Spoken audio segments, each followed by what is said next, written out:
മലപ്പുറത്തിന്റെ ഉള്ളടക്കം അത് തന്നെയാണ്. കുറച്ചൊരു വർഗീയമാണ്. അത് ന്യൂനപക്ഷ വർഗീയതയുടെ ഒരു ശാക്തീകരണം വരുന്നതായിട്ടുള്ള മേഖലയാണ്. കടകംപള്ളിയുടെ ഈ പ്രസ്താവനയാണ് ലീഗിനെ പ്രകോപിപ്പിച്ചിട്ടുള്ളത്.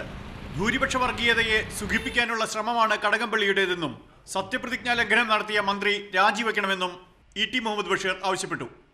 ഈ മലപ്പുറം ജില്ലയെ തന്നെ ഒരു വിശേഷിപ്പിച്ചിട്ടുള്ളത് കമ്മ്യൂണൽ സോൺ എന്നുള്ളതിൽ വർഗീയ മേഖല. യഥാർത്ഥത്തിൽ എന്താ അത്ഭുതമാണ്. ഒന്നുകിൽ മാർക്സിസ്റ്റ് പാർട്ടി അത് വിശദീകരിക്കണം, അല്ലെങ്കിൽ മാർക്സിസ്റ്റ് പാർട്ടി നടപടിയെടുക്കണം. മാത്രമല്ല ശരിക്കും വേണ്ടത് കടകംപള്ളി തന്നെ രാജിവെക്കണം. KPCC president M.M. ഹസനും കടകംപള്ളിക്കെതിരെ രംഗത്തെത്തി. ന്യൂനപക്ഷ വർഗീയതയുടെ വിജയമാണ് മലപ്പുറത്തുണ്ടായതെന്ന് സംസ്ഥാനത്തെ മന്ത്രി കടകംപള്ളി നടത്തിയ പരാമർശം അദ്ദേഹം പിൻവലിച്ച് മാപ്പ് പറയണം. മാർക്സിസ്റ്റ് പാർട്ടിയുടെ ഔദ്യോഗിക നിലപാടിതാണെങ്കിൽ അതിൻ്റെ നേതാക്കൾ വ്യക്തമാക്കണം. എന്നാൽ തന്റെ വാക്കുകളെ ചിലർ വളച്ചൊടിക്കുകയാണെന്ന് കടകംപള്ളി സുരേന്ദ്രൻ വിശദീകരിച്ചു. മാതൃഭൂമി ന്യൂസ്, തിരുവനന്തപുരം.